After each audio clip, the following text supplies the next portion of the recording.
வணக்கம் நண்பர்களே, இன்று நம்ம வீடியோவில் வரப்போகும் சில முக்கியமான ஐபிஓகளை பற்றி பேச போகிறோம்.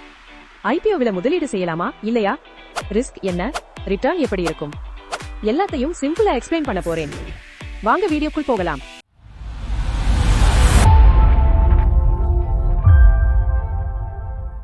முதலில் ஐபிஓ என்றால் என்னன்னு பார்த்துக்கலாம். ஐபிஓ என்றால் இனிஷியல் பப்ளிக் ஆஃபரிங், அதாவது ஒரு பிரைவேட் கம்பெனி முதலாக பப்ளிக்கு ஷேர்ஸ் இஷ்யூ பண்ணும் ப்ராசஸ். இதுல தான் நீங்க முதலீடு செய்ய முடியும். 2025 இல் வரப்போகும் சில பெரிய ஐபிஓகள்: ஃபின்டெக் கம்பெனிஸ், பேமெண்ட்ஸ் மற்றும் banking apps, EV electric vehicle startups companies, pharma மற்றும் ஹெல்த் டெக் கம்பெனிஸ் மற்றும் இ-காமர்ஸ் பிளாட்ஃபார்ம்ஸ்.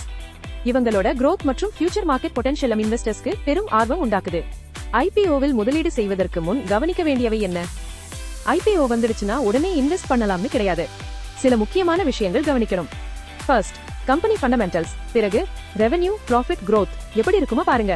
அப்புறம் இந்த பங்கின் மதிப்பீடு, அதாவது வேல்யூவேஷன் நியாயமானதா, தற்போதைய ஷேர் பிரைஸ் அதிகமானதா பாருங்க. இந்த இண்டஸ்ட்ரிக்கு எதிர்காலத்தில் வளரும் ஆற்றல் உள்ளதான்னு பாருங்க. நியூ ஐபிஓஸ்ல அதிகம் லிஸ்டிங் கெயின் கிடைக்கலாம், ஆனா லாங் டர்ம் ரிஸ்க் கூட இருக்கலாம். 2025 இல் வரவிருக்கும் ஐபிஓல முதலீடு செய்ய வேண்டுமா, தவிர்க்க வேண்டுமா என்று எல்லாருக்கும் ஒரு கேள்வி இருக்கும். ஷார்ட் டர்ம் லிஸ்டிங் கெயினுக்கு நல்ல ரிசர்ச் பண்ணி லிமிடெட் ஃபண்ட் இன்வெஸ்ட் பண்ணுங்க. லாங் டர்ம் வெல்த் கிரியேஷனுக்கு ஸ்ட்ராங்கான ஃபண்டமெண்டல்ஸ் மற்றும் growth பொட்டன்ஷியல் இருக்கிற கம்பெனிஸ்க்கு மட்டும் இன்வெஸ்ட் பண்ணுங்க. ஐபிஓவில் இன்வெஸ்ட் பண்ணறது ஒரு ஷார்ட்கட் இல்லை, அது ஒரு கால்குலேட்டட் டிசிஷன். அப்படின்னா நண்பர்களே, இதுதான் அப்கமிங் ஐபிஓ 2025 பற்றிய சுருக்கமான விளக்கம்.